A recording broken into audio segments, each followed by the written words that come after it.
Bienvenue sur Africa 24 dans cette nouvelle édition du Morning News. Sommaire de l'actualité. Les observateurs internationaux se disent satisfaits du déroulement des élections générales du 23 août en Angola. Des élections qui ont symbolisé la maturité et la démocratie du pays selon ces derniers. 5 ministres limogés en moins de 48 heures par le président guinéen Alpha Condé. Ce mouvement a touché les ministères des Affaires étrangères, de la pêche des Guinéens, de l'extérieur, de la culture et de l'enseignement. Et en République démocratique du Congo, le gouvernement souhaite encourager la production locale afin de satisfaire la demande nationale. Les autorités prévoient notamment de mettre l'accent sur l'agriculture. En Angola, la Commission nationale électorale a confirmé le 25 août la victoire du parti au pouvoir, le MPLA, aux élections générales, malgré les contestations de l'opposition qui refuse toujours de reconnaître les résultats. Les observateurs internationaux ont exprimé leur satisfaction en ce qui concerne le déroulement de ces scrutins. Sharon Camara. À la suite des élections générales du mercredi 23 août 2017, les observateurs internationaux ont fait savoir leur satisfaction quant au déroulement du scrutin. 9,3 millions d'Angolais se sont rendus dans les 12 000 bureaux de vote installés dans tout le pays et aucun incident majeur n'aurait été enregistré. Une réussite qui serait due, selon eux, au bon travail réalisé par la Commission électorale nationale. Nous nous sommes rendus dans 14 bureaux de vote et il n'y a eu aucun incident. Tout était parfaitement organisé, avec une très bonne méthodologie de l'arrivée des électeurs à leur identification et à leur vote. Ceci est un signe de la maturité de la démocratie angolaise et nous sommes ravis de le reconnaître. Pour le suivi des élections générales du 23 août, la Commission électorale nationale a accrédité plus d'1 millier d'observateurs, dont 240 nationaux et 1200 internationaux. Parmi les organisations internationales présentes, on pouvait compter l'Union européenne, l'Union africaine, la communauté des pays lusophones, les communautés économiques des États d'Afrique centrale, mais également la communauté de développement d'Afrique australe. Je ne vois pas ce niveau d'activisme et d'engagement civil dans de nombreux pays, en particulier des jeunes qui ont voté en grand nombre. Ce sont de très bonnes nouvelles pour votre pays. La satisfaction des observateurs ne fait toutefois pas l'unanimité dans le pays. En effet, dès l'annonce de la victoire du candidat du MPLA, João Lourenço, avec plus de 64% du suffrage, l'opposition a directement accusé la Commission électorale nationale de manquer de neutralité. Selon les lois électorales du pays, les résultats finaux seront annoncés dans les 2 semaines à venir. C'est en moins de 48 heures que les Guinéens ont appris le limogeage de 5 ministres du gouvernement Mamadi Youla, un remaniement décidé par le président Alpha Condé, qui a même pris de court les ministres évincés. Ces derniers auraient échoué dans l'accomplissement des attributions de leur portefeuille ministériel. Idolette Mirabel Abisso. Les 22 et 23 août 2017 en Guinée, 5 ministres du gouvernement de Mamadi Youla ont été débarqués.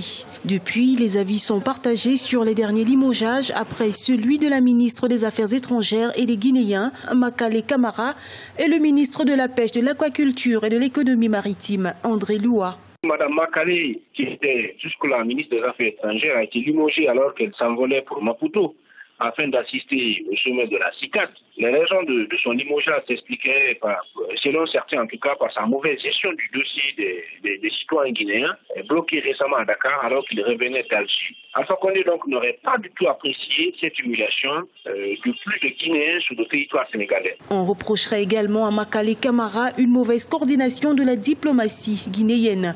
En ce qui concerne le ministre de la Pêche André Loua, le flou est entretenu entre les plaintes des pêcheurs sur son immixtion à la vente des licences de pêche des navires étrangers et l'implication des Chinois dans la vente du poisson en Guinée. Cette dernière accusation, qui avait entraîné des frustrations dans le secteur de la pêche, serait une des causes du départ de ce dernier. Au sein de l'opinion, par exemple, beaucoup s'interrogent sur l'opportunité de recycler d'anciens ministres au bilan non religieux. Le retour aux affaires de Dr Ibrahima Kourouma et Sanusi Bantamassou, respectivement anciens ministres de l'enseignement préuniversitaire et des Guinéens de l'étranger, suscite aujourd'hui une vague de critiques. Le Rassemblement du peuple de Guinée, parti au pouvoir, se positionne au premier rang des nominations suite aux changements survenus au sein du gouvernement de Mamadi Youla. Les fidèles compagnons du président de la République, notamment Bonta-Masso, Ibrahima Kourouma, remerciés dans de précédents gouvernements, ont avec ces limogeages repris le chemin du siège du parti présidentiel. Et remaniement ministériel également à Madagascar. C'est le 4e depuis le début du mandat du président Heri Rajaonarimampianina. La présidence a également nommé 3 premiers ministres en 3 ans et demi. Un remaniement surprise et incompris par l'opposition qui voit un gouvernement d'hésitation. 2 nouveaux ministres ont en effet été nommés après avoir été limogés d'un poste de ministre ou de directeur de cabinet. Encourager la production locale pour satisfaire la demande nationale, c'est là toute l'ambition des autorités du secteur privé en République démocratique du Congo. La consommation de produits locaux devrait réduire les importations alimentaires estimées à près d'1,5 milliard de dollars en 2016. Idolette Mirabel Bissot. Encourager la production dans le secteur agricole pour valoriser la consommation locale, c'est l'objectif des agriculteurs en République démocratique du Congo. Avec 80 millions d'hectares de terres cultivables où quelques 70% de la population travaille dans l'agriculture, le secteur est loin de faire dans l'industrie à grande échelle. L'agriculture reste donc essentiellement celle de subsistance. Nous voulons que les gens aient le goût de faire de l'agriculture. Le travail de la terre, parce que c'est la terre qui nourrit l'homme. Alors nous sommes un pays béni de Dieu comme on le dit, 80 millions d'hectares de terres arables, ce qui représente 60% de terres cultivables en Afrique. En 2016, le pays a dépensé 1,5 milliard de dollars dans les importations alimentaires. Pour réduire les importations, les autorités prévoient d'augmenter la production en cultivant sur de vastes espaces de terre. Cette mesure va aussi contribuer à la création d'emplois directs et indirects.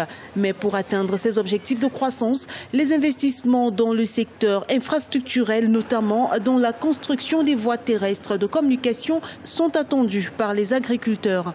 Même ceux qui cultivent au niveau de chez nous, il n'y a pas de route. Le gouvernement devrait songer à faire en sorte que l'agriculteur qui n'a pas suffisamment de moyens peut arriver à pouvoir vendre ce qu'il a planté.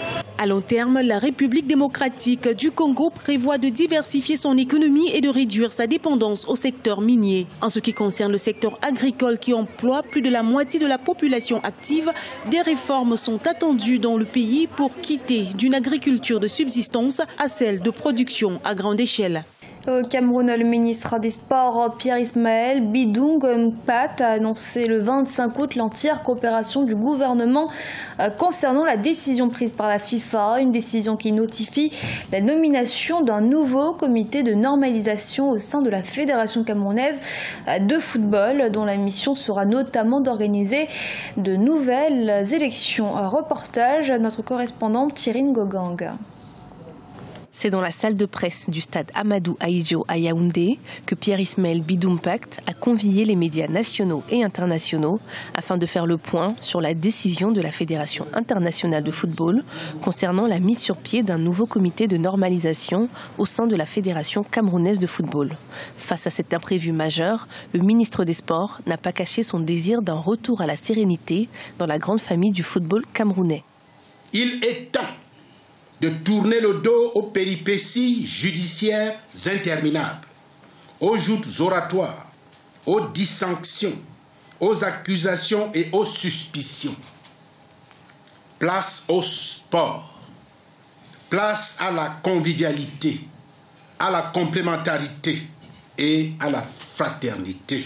Dans l'attente d'une mission FIFA-CAF annoncée dans les prochains jours au Cameroun, le patron des sports a précisé que la mise sur pied du comité de normalisation ne signifiait en aucun cas la suspension de l'instance fêtière du football camerounais. La FECAFOOT, en tant qu'institution, continuera sereinement à mener ses activités.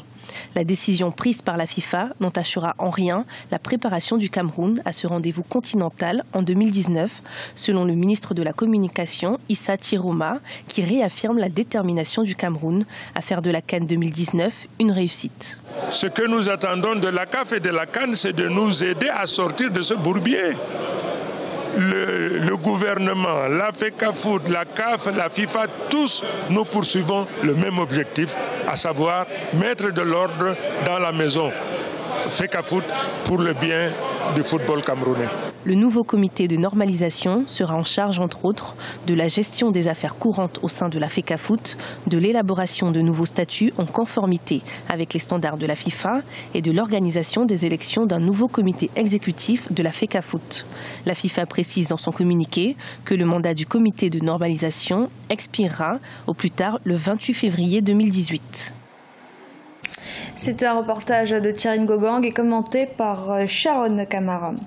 Ce journal a été réalisé par l'ensemble de la rédaction. Merci de l'avoir suivi. Restez sur Africa 24 pour un nouveau rendez-vous de l'actualité.